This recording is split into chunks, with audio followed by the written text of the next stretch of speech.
Special കേസായിട്ട് എടുത്ത് ശബരിമലയ്ക്ക് വേണ്ടി ഒരു പ്രത്യേക ബോർഡിന്റെ തന്നെ ഭാഗമോ അല്ലെങ്കിൽ ഒരു കമ്മിറ്റിയോ ഉണ്ടാകുകയും അതിന്റെ ഡെവലപ്മെന്റ് എറൗണ്ട് ദി ഇയർ ചിന്തിക്കണം. അപ്പൊ ഈ രീതിയിൽ നമുക്ക് കിട്ടിയ, ഇപ്പം തമിഴ്നാടിനാണ് ശബരിമലയെ കിട്ടിയിരുന്നെങ്കിൽ അവർ കണ്ണിലെ കൃഷ്ണമണി പോലെ അതിനെ കാത്ത് ഒരുപാട്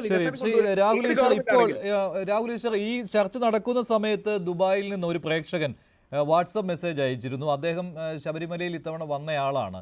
അദ്ദേഹത്തിനുണ്ടായ അനുഭവമാണ് അദ്ദേഹം ഈ വാട്സപ്പ് മെസ്സേജിൽ എനിക്ക് അയച്ചത്. അദ്ദേഹം ഇപ്പോൾ ടെലിഫോൺ ലൈനിലുണ്ട്. എന്താണ് താങ്കളുടെ പേര്? എന്റെ പേര് അനിൽകുമാർ എന്നാണ്. ഓക്കെ ഓക്കെ, എന്താണ് പറയാനുള്ളത്? ഇപ്പോൾ ഈ ചർച്ച കണ്ടപ്പോൾ എനിക്ക് മെസ്സേജ് കിട്ടിയത് ഞാൻ വിളിച്ചതാണ്.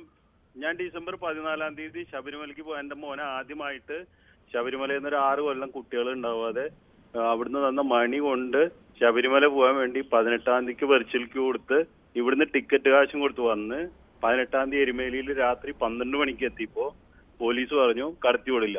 എരുമേലിയില് ആ ചെളിവെള്ളത്തില് ഞങ്ങള് 6 ആള്, ഞാൻ, എന്റെ കുഞ്ഞുമോൻ, എന്റെ അമ്മ 70 വയസ്സായത്, ഒരു 2 എന്റെ അമ്മമാര്, ഇവരെല്ലാവരും കൂടി എരുമേലിയില്. അവിടുത്തെ സൗകര്യം അറിയാലോ, പാർക്കിങ്ങില് ഈ സ്ത്രീകൾ ഒരു സൗകര്യം ഉണ്ടായിരുന്നില്ല. പോലീസ് പറയുന്നത് 11 മണിയാവാണ്ട് നിലയ്ക്കലേക്ക് വിടില്ല. പിന്നത്തെ ദിവസം 19, 20 കാരണം ഫുള്ളാണ് പമ്പ. അത് കഴിഞ്ഞ് 11 മണിക്ക് നിലയ്ക്കലിൽ നിന്ന് വിട്ടാലും പമ്പ വരെ ക്രോസിംഗ് ആണ്. ഞങ്ങൾ പന്തളത്ത് പോയി മാലൂരി എന്റെ വളരെ വിഷമത്തിലാണ്. ഇത്രയും പൈസ ചെലവാക്കി വന്നിട്ട് എന്നിട്ട് ആളവിടെ ഇരുന്ന് പറയുന്നത് അങ്ങനെ ഒരാൾക്ക് സംഭവം ഉണ്ടായിട്ടില്ലായിരുന്നു. ഇവരെന്താണ് ഇങ്ങനെ കണ്ണടച്ച്, എന്തിനാണ് ഇവരിങ്ങനെ ചെയ്യുന്നത്? അങ്ങനെയാണ് ഈ വെർച്വൽ, ഞാൻ എന്നിട്ട് കൺസ്യൂമർ കോർട്ടിൽ പോയി ഈ വെർച്വൽ ക്യൂ കൊടുത്ത ആൾക്കാർക്ക് ദർശനം കിട്ടാത്തതിനെതിരെ. അപ്പൊ അവർ പറഞ്ഞു ഹൈക്കോടതി ദേവസ്വം ബെഞ്ച്. എനിക്കിവിടെ ലീവില്ല. ഹൈക്കോടതി ദേവസ്വം ബെഞ്ചിനെ സമീപിക്കാനൊന്നും നമ്മളെ കൊണ്ട് പറ്റില്ല. ദേവസ്വം ബെഞ്ച് ചെയ്യണ്ടേ തീരുമാനം? ഞങ്ങൾ വെർച്വൽ ക്യൂ കൊടുത്തിട്ട് ലീവ് എടുത്ത് ടിക്കറ്റ് എടുത്ത് അവിടെ വന്നിട്ട് ഞങ്ങൾക്ക് ദർശനത്തിന് പറ്റിയില്ല. പോലീസ് പറയുന്നത് ഞങ്ങൾക്ക് അറിയില്ല. 50 രൂപ ഉണ്ടായിരുന്ന പാർക്കിംഗ് 150 രൂപയാണ് എരുമേലിയിൽ മേടിക്കുന്നത്. ഇപ്പൊ ചോദിച്ചപ്പോൾ പറയുന്നത് മറ്റുള്ളവർക്ക് കൊടുക്കണം, ഞങ്ങൾക്ക് പറ്റില്ല. ഞങ്ങളൊരു ഇനോവ കാറിൽ 6 പേര് പോയി. എന്റെ അനുഭവം ഇവർ പറയുന്നത് നോണയാണ്. ഇതേമാതിരി ആയിരക്കണക്കിന് ആൾക്കാർ പന്തളത്ത് ഞാൻ അന്ന് കണ്ടു. അവരവിടെ ആഴി കൂട്ടിയിട്ടുണ്ടായിരുന്നു. ഇതുണ്ടായിരുന്നു. എന്റെ കന്യായ്യപ്പനായിരുന്നു എന്റെ മോൻ. ഇത്രയും വഴിപാട് ചെയ്ത് മണി കൊണ്ട് കെട്ടാൻ പോയിട്ട് എനിക്ക് പറ്റിയില്ല സാറേ. ഇവര് ചെയ്യുന്നത് വൃത്തികേടാണ് ശബരിമല. ദേവസ്വം മന്ത്രി നിയമസഭയിൽ പറഞ്ഞത് അങ്ങനെ മാലയൂരി എന്ന് പറയുന്നവർ കപട ഭക്തരാണെന്നാണ്. ഇപ്പോൾ ശ്രീ കെ അനിൽകുമാർ ഇവിടെ പറഞ്ഞിരുന്നു അങ്ങനെ തെളിവ് എന്തെങ്കിലും ഉണ്ടോ എന്ന്. തെളിവുണ്ട്. ഞാൻ 18 വന്ന് വെർച്വൽ ക്യൂ കൊടുത്ത റെസീറ്റ് വേണമെങ്കിൽ ഞാൻ നിങ്ങൾക്ക് അയച്ചുതരാം. അവരെ എനിക്ക് നഷ്ടപരിഹാരം തരുമോ? എന്ത് നഷ്ടപരിഹാരം? എന്റെ വിശ്വാസമാണ് അത്. എന്റെ മോനെ ആദ്യമായിട്ട് അയ്യപ്പനെ 18 മണി കയറേണ്ട എന്റെ മകനെ 17 മണിക്കൂർ ക്യൂ നിർത്തിയിട്ട് അവിടെ തൊഴാൻ പറ്റുള്ളൂ. ഉച്ചയ്ക്ക് പിന്നത്തെ 19 എത്തിയ എന്നോട് പറയണത് ശബരിമല ഫുൾ. നിങ്ങൾ അന്നത്തെ ന്യൂസ് നോക്കൂ. 19 ഞാൻ പറയുന്ന ഡേറ്റ് നോക്കൂ. 19, 20, 17 മണിക്കൂർ ക്യൂ ആണ്. എന്റെ മോന് 7 വയസ്സായിട്ടുള്ളൂ. എന്റെ കൂടിയുള്ളത് 70 വയസ്സായി. ശ്രീ അനിൽകുമാർ, ഇത് ആവർത്തിച്ച് ഇവിടെ പറഞ്ഞിരുന്നു. നമ്മളെല്ലാവരും കണ്ടതാണ് ഈ ദൃശ്യങ്ങൾ.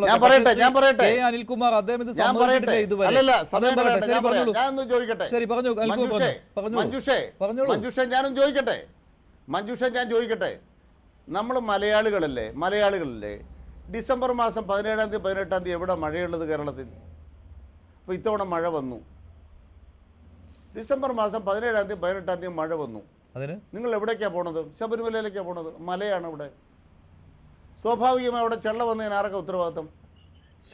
ഡിസംബർ മാസത്തിൽ കേരളത്തിൽ വയനാടാണോ വരൾച്ചയാണോ? ഞാൻ പറയട്ടെ, എന്റെ വാദം ഒന്ന് പറയട്ടെ. അതന്നെ എരുമേലി കേരളത്തിലാണ്. ദയവായി കേൾക്കട്ടെ, അതെന്നോട് പറയണ്ട. ദയവായി കേൾക്കട്ടെ, ദയവായി കേൾക്കൂ. അനിൽ, ആരും തിരിച്ചു പോയിട്ടില്ല, ആരും മാല ഊരിയിട്ടില്ല എന്ന് താങ്കളുടെ വെല്ലുവിളി ഉണ്ടായിരുന്നു. ഞാൻ പറയട്ടെ, നിങ്ങൾ കേൾക്കപ്പാ. നേരിട്ടുള്ള ഉദാഹരണം ഞാൻ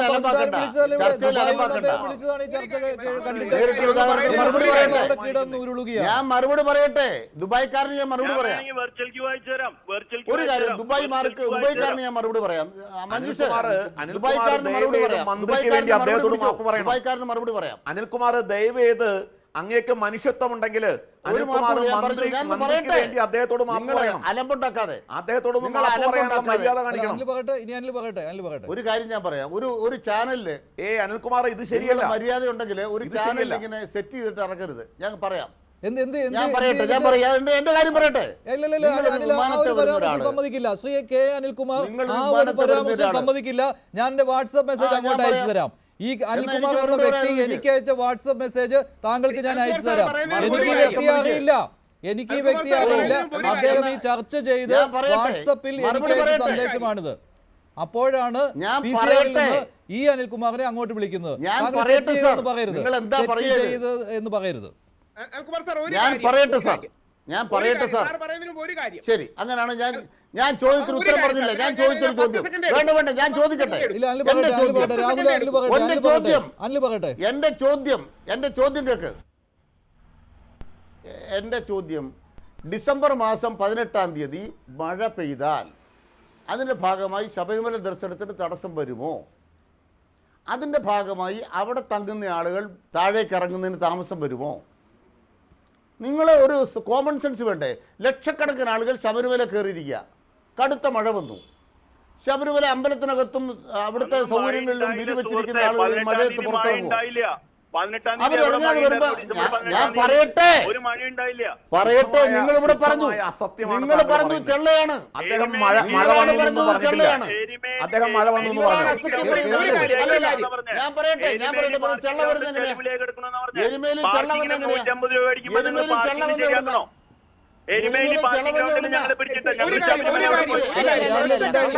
രണ്ട് അനിൽകുമാർമാരും പറയുന്നത് കേൾക്കൂ. കള്ളത്തരം പറയുമ്പോ ഒരൊറ്റ കാര്യം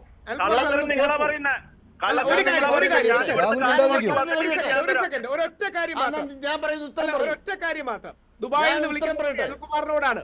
ദുബായിൽ ഞാൻ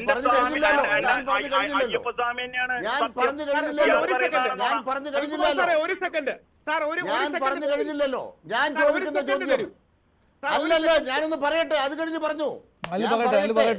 ഞാനൊരു വാക്ക് പറയട്ടെ. എൻ്റെ പോയിന്റ് ഇത്രേ ഉള്ളൂ. ശബരിമലയിൽ എരുമേലിയിൽ വെള്ളം ചെളി വന്നു എന്ന് പറഞ്ഞു.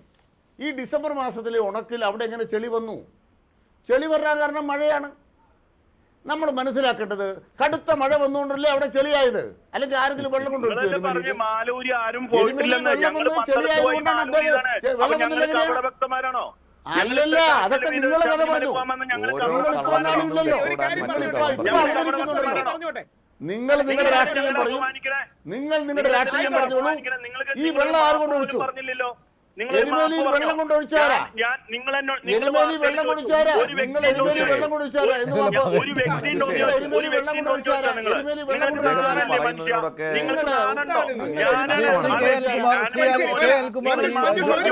ദുബായിൽ നിന്ന് വിളിച്ച അനിൽകുമാർ പറയുന്നത് ഒന്നുകൂടി കേൾക്കൂ. ശ്രീ കെ അനിൽകുമാർ, ഒരു സെക്കൻഡ്, താങ്കളൊന്നും മിണ്ടാതിരിക്കൂ. ദുബായിൽ നിന്ന് വിളിച്ച അനിൽകുമാർ സംസാരിക്കട്ടെ. അല്ല, ആള് വാർത്ത പറഞ്ഞുകൊണ്ടിരിക്കുകയാണ്. ഒരാളുണ്ടോന്ന്. ഞങ്ങൾക്ക് അവിടെ ഭക്തരായിട്ടാണോ ഇത്ര ലക്ഷം രൂപ കൊടുത്തിട്ട് വിമാന ടിക്കറ്റ് എടുത്ത് ശബരിമലയ്ക്ക് വന്നത്? ഞാൻ പറഞ്ഞ എന്താ, എരുമേലിയില് 150 രൂപയ്ക്ക് പാർക്കിംഗ് ഒരു സൗകര്യം ചെയ്തിട്ടില്ല. എരുമേലിയിലെ പോലീസ് ഉദ്യോഗസ്ഥർ പറഞ്ഞതാണ് 11 മണിയാവും ഓടുന്ന വിടുമ്പോ. ഞങ്ങൾ രാത്രി 12 മണിക്ക് അവിടെ എത്തിയതാണ് മഞ്ജുഷ്. പിന്നത്തെ ദിവസം രാവിലെ 11 മണിക്കേ വിടുള്ളൂ എന്ന്.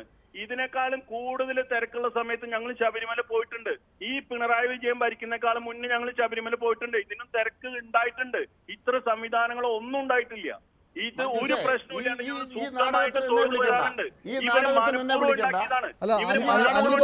ചോദിച്ചൊരു ചോദ്യമുണ്ടായിരുന്നു. ശ്രീ കെ അനിൽകുമാർ ചോദിച്ച ഒരു ചോദ്യമുണ്ടായിരുന്നു. അനിൽ, അവിടെ മഴയുള്ള ദിവസമായിരുന്നു. മഴയുള്ള ദിവസം പിന്നെ എന്താണ് സംഭവിക്കുന്നത് എന്ന് അദ്ദേഹം ചോദിച്ചിരുന്നു. മഴയുള്ള ദിവസം എന്ത് സംഭവിക്കുന്നു എന്ന് ചോദിച്ചിരുന്നു. കെ അനിൽകുമാർ ചോദിച്ചിരുന്നു. അതിനുള്ള മറുപടി കൺട്രോളിന് പുറത്താണ്. എന്നിട്ട് അദ്ദേഹം പിണറായി വിജയന്റെ തല പരവെക്കുക. അദ്ദേഹം പിണറായി വിജയനെ ആക്രമിക്കുകയാണ്. ഇത് രാഷ്ട്രീയമാണ്. മഴ വന്നു കഴിഞ്ഞാൽ നാടകമാണ്. ആ നാടകമാണ് നിങ്ങളുടെ നാടകം. ഞങ്ങളുടെ നാടകമല്ല. അങ്ങനെ പറയരുത്. അല്ലല്ല, കെ അനിൽകുമാർ അങ്ങനെ പറയരുത്. പിണറായി വിജയനെ ആക്രമിക്കാൻ വന്നിട്ട് എന്നെ കൂട്ടണ്ട. അല്ലല്ല, അങ്ങനെ പറയരുത്. അങ്ങനെ പറയരുത്. നിങ്ങളുടെ സന്ധ്യ രാഷ്ട്രീയം. അങ്ങനെ പറഞ്ഞിട്ടില്ല. എരുമേലിയിൽ മഴ പെയ്തെങ്കിൽ, ശബരിമല മഴ പെയ്തെങ്കിൽ പിണറായി വിജയന്റെ ഉത്തരവാദിത്തമാണ്. അനിൽകുമാറെ, ശബരിമലയിൽ മഴ പെയ്ത് പിണറായി വിജയന്റെ ഉത്തരവാദിത്തം. ശബരിമലയിൽ മഴ പെയ്ത് പിണറായി വിജയന്റെ ഉത്തരവാദിത്തമാണോ? നിങ്ങൾ പറഞ്ഞു വെച്ചിട്ടാ ഞാൻ മറുപടി പറയുന്നത്. നിങ്ങളെ എനിക്കറിയില്ല. അപകടഭക്തരാണോ നിങ്ങൾ? പറഞ്ഞു അവിടെ ചെള്ളയാണ്. ഒരാളുണ്ടോ ഞാൻ ചോദിച്ചു. ശരി ശരി, എനിക്ക് നിങ്ങൾ കപടഭക്തനാണ്. നിങ്ങൾ കപടഭക്തനാണ്. നിങ്ങൾ രാഷ്ട്രീയം പറഞ്ഞു. നിങ്ങൾ മുഖ്യമന്ത്രി ആക്രമിച്ചു. ഒരു കാര്യം മഴ പെയ്തുകൊണ്ട് പറ്റിപ്പോയി. നിങ്ങൾക്ക് പോകാൻ പറ്റിയില്ല. മനസ്സിലാവും. മഴ പെയ്തുകൊണ്ട് പോകാൻ പറ്റിയില്ല. മഴ പെയ്തുകൊണ്ട് പോകാൻ പറ്റിയില്ല. അത് അത്രേ ഉള്ളൂ കാര്യം. 18-ാം തീയതി മഴ പെയ്തു, എവിടെയാണ് ഡേറ്റ് ഇല്ലായിരുന്നു, നിങ്ങൾ ഡിസംബർ 18 മഞ്ജുഷേ നിങ്ങൾ ഡിസംബർ 18 മഴയായിരുന്നു എന്ന് നോക്കാം. അനിലെ, കോട്ടയം ഭാഗത്ത് മഴയായിരുന്നു എന്ന് നോക്കാം. മഞ്ജുഷേ ഈ ഒരു കാര്യം, കേട്ടുകൊണ്ടിരിക്കാൻ പറ്റില്ല കേട്ടോ. അതുപോലെ എന്റെ ചോദ്യം 18-ാം തീയതിയാണോ ബുക്ക് ചെയ്യുന്നത്? 18-ാം തീയതി 18-ാം തീയതിയാണോ വെർച്വൽ ക്യൂ ബുക്ക് ചെയ്യുന്നത്? വെർച്വൽ ക്യൂ നേരത്തെ ബുക്ക് ചെയ്യാമല്ലോ. വെർച്വൽ ക്യൂ നേരത്തെ ബുക്ക് ചെയ്യാമല്ലോ. 19-ാം തീയതിയിലേക്ക് ബുക്ക് ചെയ്തു എന്നാണ്. നേരത്തെ ബുക്ക് ചെയ്യാമല്ലോ. നിങ്ങൾ നേരത്തെ ബുക്ക് ചെയ്തിട്ടില്ല. നിങ്ങൾ നേരത്തെ ബുക്ക് ചെയ്തിട്ടില്ല, മഴ വന്നു, പോകാൻ പറ്റിയില്ല. അത്രയുള്ള കാര്യം.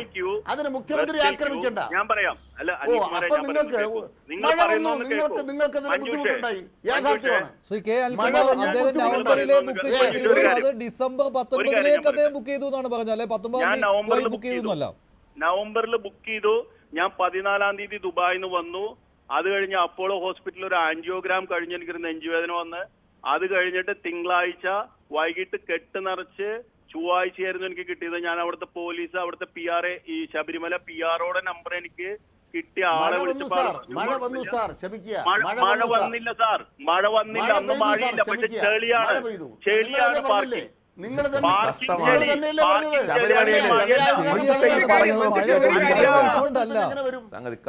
ഒരു കാര്യം, ഡിസംബറിൽ എന്തൊരു മഴയായിരുന്നു. പാർക്കിംഗ് ചെളിയാവാനുള്ള കാരണം ആളുകൾ മൂത്രമൊഴിച്ചിട്ടാണ് അവിടെ.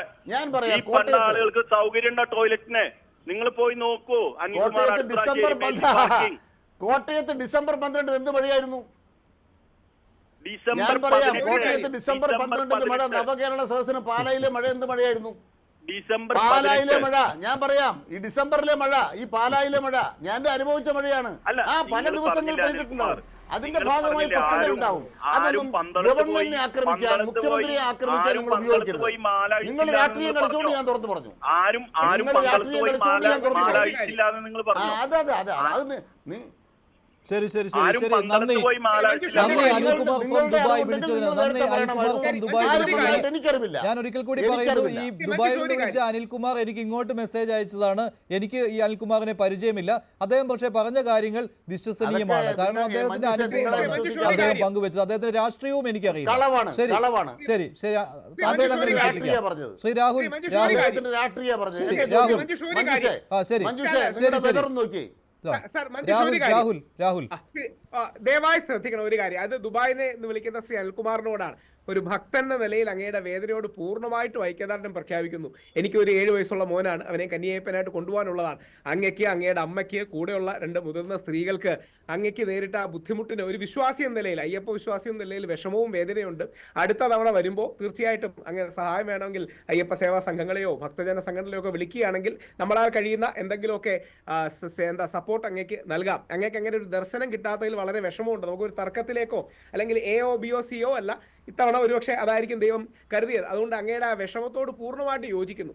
അങ്ങനെ ഒരു ഇനി രണ്ട് മുഖ്യമന്ത്രി എന്തിനാ ആക്രമിക്കുന്നത്? അതാ പറഞ്ഞേ, നമ്മുടെ അനിൽകുമാർ സാറിനോടാണ് മഴ പെയ്തതിന് മുഖ്യമന്ത്രി ആക്രമിക്കുന്നത് കാര്യം അല്ലല്ല. എന്റെ ചോദ്യം, മഴ പെയ്തതിന് മുഖ്യമന്ത്രി ആക്രമിക്കാവോ? മഴ പെയ്തതിന് മുഖ്യമന്ത്രി ആക്രമിക്കാവോ? രാഹുലെ, മഴ പെയ്തതിന് മുഖ്യമന്ത്രി ആക്രമിക്കാവോ? മഴ പെയ്തതിന് മുഖ്യമന്ത്രി ആക്രമിക്കുന്ന എന്ത് ഭക്തി? മഴ പെയ്തതിന് മുഖ്യമന്ത്രി ആക്രമിക്കുന്ന എന്ത് ഭക്തി? അതാണ് പറയുന്നത്. അത്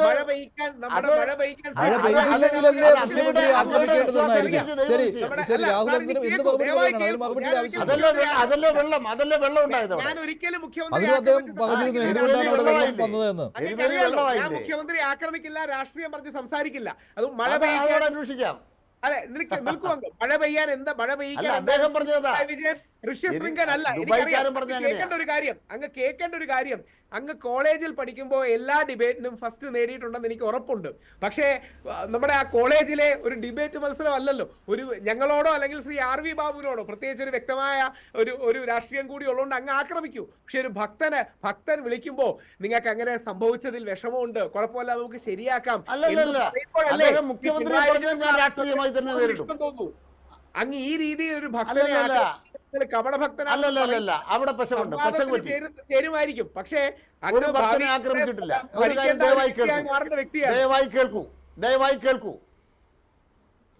പറയൂ സർ, ദയവായി കേൾക്കൂ രാഹുൽ, ദയവായി കേൾക്കൂ. അദ്ദേഹം പറഞ്ഞൊരു കളവ് ഞാൻ പറയാം. അദ്ദേഹം പറഞ്ഞു അവിടെ പാർക്കിംഗ് ഗ്രൗണ്ടിൽ ചെള്ളയാണ്. ആ പാർക്കിംഗ് ഗ്രൗണ്ടിൽ ചെള്ളയാണെന്ന് പറഞ്ഞപ്പോൾ ഞാൻ എൻ്റെ ബുദ്ധി കൊണ്ട് പറഞ്ഞു അത് മഴ കാരണമാണ്. മഴ കാരണമാണെങ്കിൽ ദർശനം താമസിക്കും. ഇത്ര ഞാൻ യുക്തി പറഞ്ഞാണ്. അപ്പോൾ അദ്ദേഹം പറഞ്ഞത് മൂത്രം ഒഴിച്ച ചെള്ളയാണ്. എരുമേലിയിൽ മൂത്രം ഒഴിച്ച ചെള്ള അങ്ങനെ ഉണ്ടോ? വസ്തുതാപരമായി അദ്ദേഹം കളവല്ലേ പറഞ്ഞേ? കളവ് പറയുന്ന ഒരാളെങ്ങനെ അയ്യപ്പ ഭക്തനാവും? രാഹുൽ തന്നെ ആലോചിക്കുക. അദ്ദേഹത്തെ കൂടെ ബഹുമാനിക്കാൻ ഞാൻ. പക്ഷെ അദ്ദേഹം കള്ളം പറഞ്ഞില്ലേ ഈ ചർച്ചയിൽ? അവിടുത്തെ അയ്യപ്പ ഭക്തന്മാരെല്ലാം മൂത്രം ഒഴിച്ചിട്ട് ഗ്രൗണ്ട് മുഴുവൻ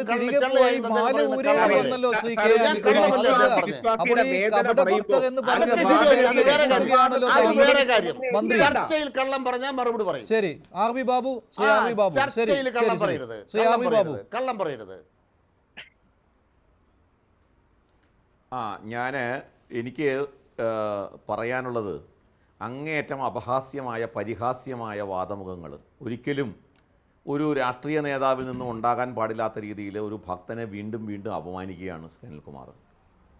അദ്ദേഹത്തിന് എന്തെങ്കിലും ഒരു മനുഷ്യത്വം ശേഷിക്കുന്നുണ്ടെങ്കിൽ, ഇപ്പോൾ അദ്ദേഹം മൂത്രമൊഴിച്ചതാണ് എന്ന് പറഞ്ഞു. ഇപ്പോൾ നോക്കൂ, ഈ എത്ര അപഹാസ്യമായിട്ടുള്ള വാദമുഖങ്ങളാണ് അനിൽകുമാർ ആ ഭക്തനെതിരെ ചൊരിയുന്നത്. മഴ പെയ്തു എന്ന് അദ്ദേഹം പറഞ്ഞിട്ടില്ല. ഇനി മഴ ശബരിമലയിൽ ആദ്യമായിട്ട് പെയ്യുന്ന കാര്യമാണ്. ശബരിമലയിൽ മഴ പെയ്യുന്ന ദിവസങ്ങളിലൊക്കെ ഞാൻ പറയട്ടെ സാർ പറയട്ടെ. സാറ് ഞാൻ പറയുന്നത് കേൾക്കൂ. മഴ ആദ്യമായിട്ടാണോ ശബരിമലയിൽ മഴ പെയ്യുന്ന ദിവസമൊക്കെ എരുമേലി വരെ ക്യൂ ആണോ? പറയുന്നത് കേൾക്കൂ. പറയുന്നത് കേൾക്കൂ. അദ്ദേഹം മഴ പെയ്തു എന്ന് പറഞ്ഞിട്ടില്ല.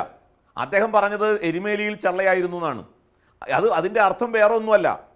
മഴ പെയ്തിട്ടോ അല്ലാതെയോ, ഇപ്പോൾ എരുമേലിയിൽ പോയവർക്കറിയാം അവിടെ പ്രാഥമിക സൗകര്യങ്ങൾ പോലും നിർവഹിക്കാൻ ഉണ്ടായില്ല എന്നാണ് അദ്ദേഹം പറഞ്ഞു വന്നതിൻ്റെ അർത്ഥം.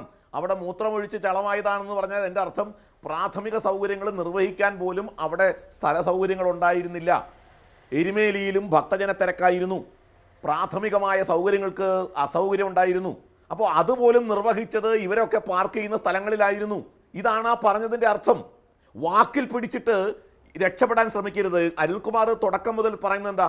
ഈ ചർച്ചയിൽ തുടക്കം മുതൽ അദ്ദേഹം ഓരോ വാദത്തിൽ നിന്ന് മാറി മാറി വരികയാണ്.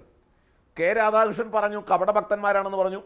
അവിടെ വന്ന് അപ്പോൾ ഞാൻ ചോദിച്ചു, പന്തളത്ത് വന്ന ആളുകൾ കപടഭക്തന്മാരാണ് എന്ന് പറഞ്ഞാൽ അനിൽകുമാർ പറയുന്നത് വന്നതിന് തെളിവെന്താണെന്നാണ്. അപ്പോൾ അതിനൊന്നും വ്യക്തമായ ഉത്തരവില്ല. വ്യക്തമായ ഉത്തരം പറയാൻ കഴിയുന്നില്ല. ഇവിടെ അടിസ്ഥാന പ്രശ്നത്തിൽ നിന്ന് തന്നെ തിരിച്ചു വിടുകയാണ്. ഇവിടെ യഥാർത്ഥത്തിൽ അനിൽകുമാർ ചെയ്യേണ്ടത്, ആ ഒരു സാധാരണക്കാരനായ ഭക്തൻ വിളിക്കുമ്പോൾ അദ്ദേഹത്തിന് നേരിട്ട ആ ബുദ്ധിമുട്ട്, അദ്ദേഹത്തെ കപടഭക്തൻ എന്ന് വിളിച്ച് ആക്ഷേപിച്ച ആ കാര്യത്തിൽ അദ്ദേഹത്തിനൊരു ബുദ്ധിമുട്ട് അനുഭവിച്ചിട്ടുണ്ടെങ്കിൽ അദ്ദേഹം ഒരു പ്രവാസിയാണല്ലോ. 10 രൂപ കേരളത്തിന് വരുമാനം ഉണ്ടാക്കി തരുന്ന ആളാണല്ലോ. അപ്പോൾ ആ മനുഷ്യനോട് മര്യാദയോടെ പെരുമാറാനും അദ്ദേഹത്തോട് ഒരു ക്ഷമായാചനം നടത്താനുള്ള ഒരു സാമാന്യ മര്യാദയ്ക്ക് പകരം എത്ര ഉരുണ്ടുകളിയാണ് അദ്ദേഹം നടത്തുന്നത്. മഴ പെയ്തു എന്നാണ്.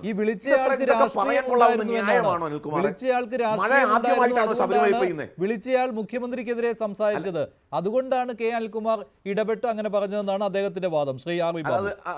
മഞ്ജുഷേ, അദ്ദേഹം തുടക്കത്തിൽ ഒരു രാഷ്ട്രീയവും പറഞ്ഞിട്ടില്ല. മറിച്ച് മഴ പെയ്ത് അല്ലല്ല അനിൽകുമാറെ, ഞാൻ പറഞ്ഞു തീർക്കട്ടെ. അദ്ദേഹം തുടക്കത്തിൽ ഒരു രാഷ്ട്രീയവും പറഞ്ഞിട്ടില്ല. അദ്ദേഹത്തിന്റെ വിവരണത്തിൽ ഒരു രാഷ്ട്രീയം ഉണ്ടായിരുന്നില്ല. അല്ല, മുഖ്യമന്ത്രി ആക്രമിച്ചത് അനിൽകുമാർ അദ്ദേഹത്തെ പ്രകോപിപ്പിച്ചു, കള്ളം പറഞ്ഞ് പ്രകോപിപ്പിച്ചു.